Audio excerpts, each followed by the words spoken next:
네, 시청자 여러분 안녕하십니까. 계속해서 대구에서 전해드리겠습니다. 대구문화예술정책의 구심점 역할을 하는 대구문화재단의 임금 수준이 전국 꼴찌인 것으로 나타났습니다. 정규직과 비정규직의 임금 격차도 커서 부작용이 나타나고 있습니다. 윤태호 기자가 취재했습니다. 대구문화재단 임직원의 월평균 임금 현황입니다. 정규직 13명의 월평균 임금은 190만 6천 원입니다.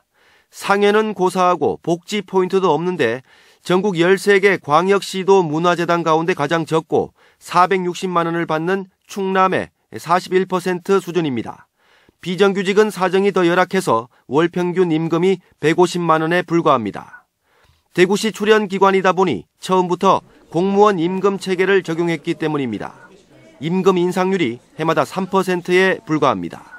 솔직히 말하면 돈을 많이 주면 운영 자금을 좀 많이 대주면 월급을 올려줄 수가 있는데 그런 여러 가지 사정이 있어서 월급이 좀 열악합니다. 전체 직원의 60%를 차지하는 비정규직은 사정이 더 심각합니다. 정규직과 동일한 업무를 하는데 임금은 적게 받고 복지 혜택도 없어서 재단을 떠나는 직원들이 많습니다. 정규직의 노동 강도에 떨어진다고는 보지 않고 거의 준해서 하고 있다. 예. 그래서 사람들은 해마다 계속 이직하고 남아있는 사람도 좀 계속 남아있다 보면 힘만 좀 빠지는 이런 형태이기도 합니다. 정규직과 차별을 두는 것은 형평에 맞지 않습니다. 그래서 이 차별을 즉각 개선을 해서 지역문화재단에 일하는 직원들이 사명감과 긍지를 가지고 일할 수 있도록 해야 된다. 문화재단이 자치단체의 업무를 위탁받아 처리하는 만큼 합당한 임금 체계와 비정규직의 정규직화를 위해 자치단체가 발벗고 나서야 한다는 지적이 제기되고 있습니다. MBC 뉴스 윤태호입니다. 포항 지역에 내려오는 설화를 바탕으로 한 문화축제가 열렸습니다. 지역의 정체성 확립뿐만 아니라 새로운 관광 명소가 될 것으로 기대되고 있습니다. 박상환 기자가 보도합니다.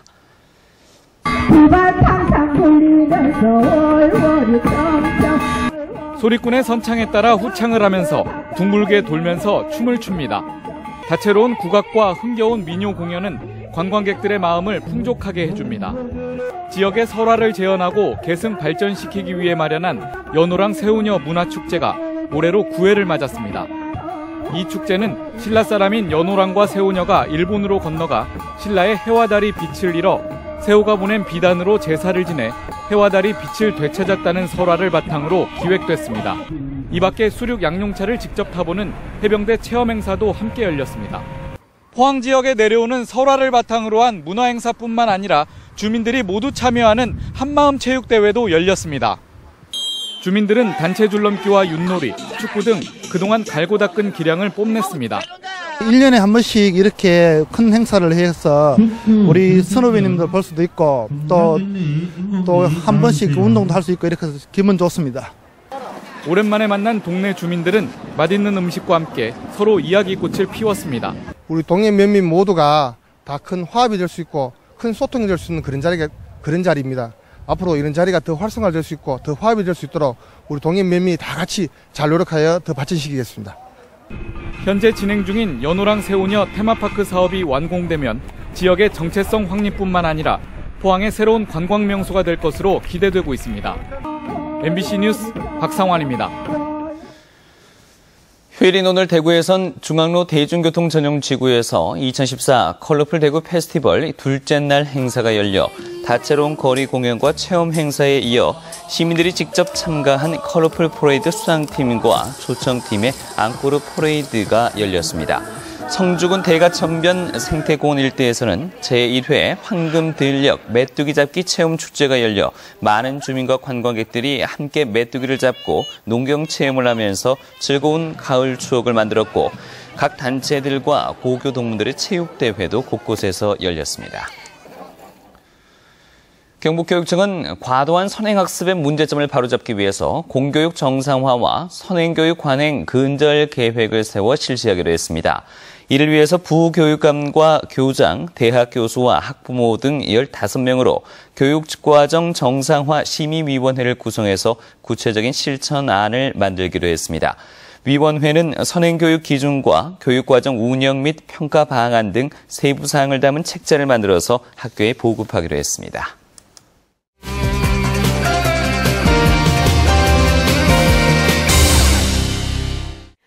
시청자와의 쌍방향 소통으로 만들어지는 전국 최초의 뉴스, 모바일 엠벤입니다. 오늘은 회원님이 올려주신 글 가운데 가슴이 먹먹해지는 감동 사연으로 시작하겠습니다.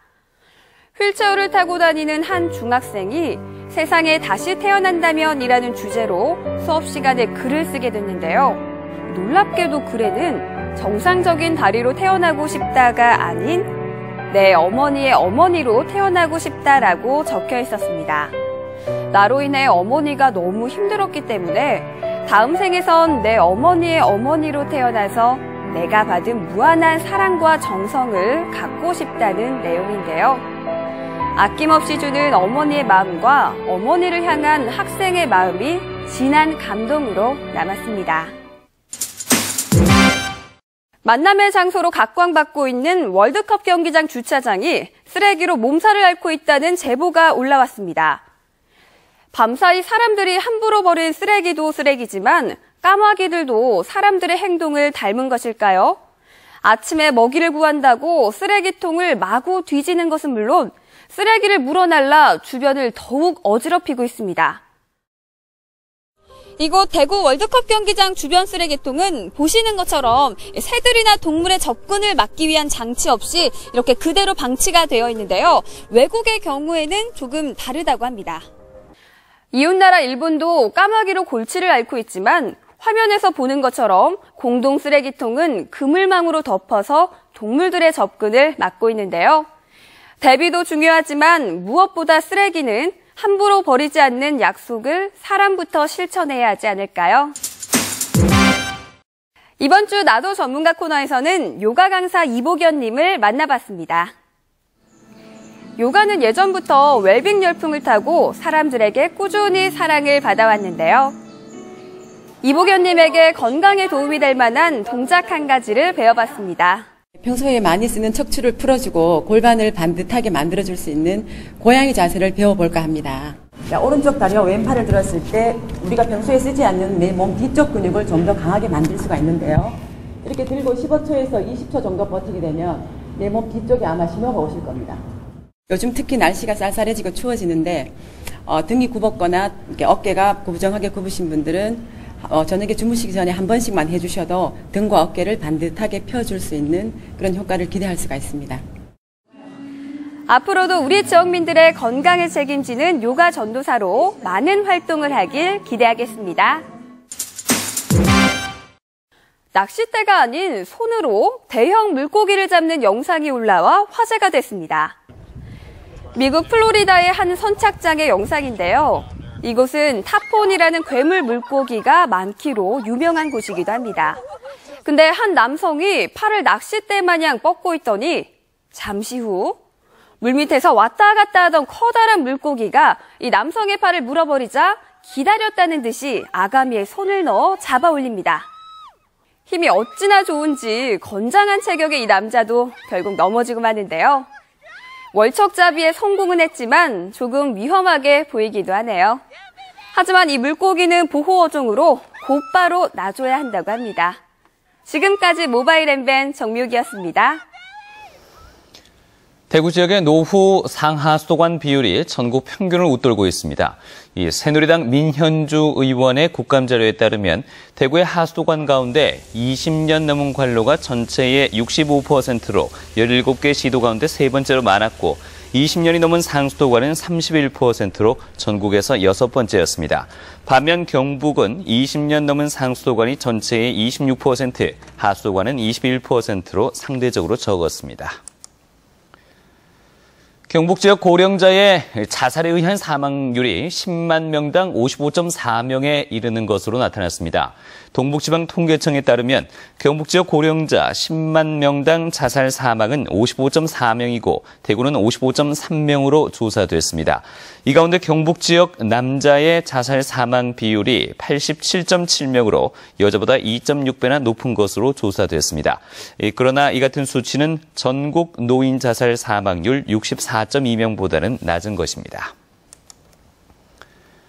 새정치민주연합 안민석 의원에게 제출한 교육부 자료에 따르면 이 재개발 지역이나 유해 환경 우범 지역 등 학생 안전 강화 학교로 지정된 대구 지역의 62개 학교 가운데 경비 인력 배치는 한 곳도 없는 것으로 나타났습니다.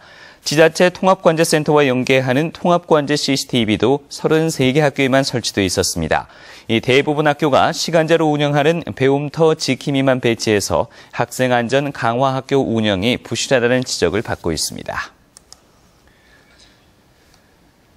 지금까지 대구에서 전해드렸습니다. 고맙습니다.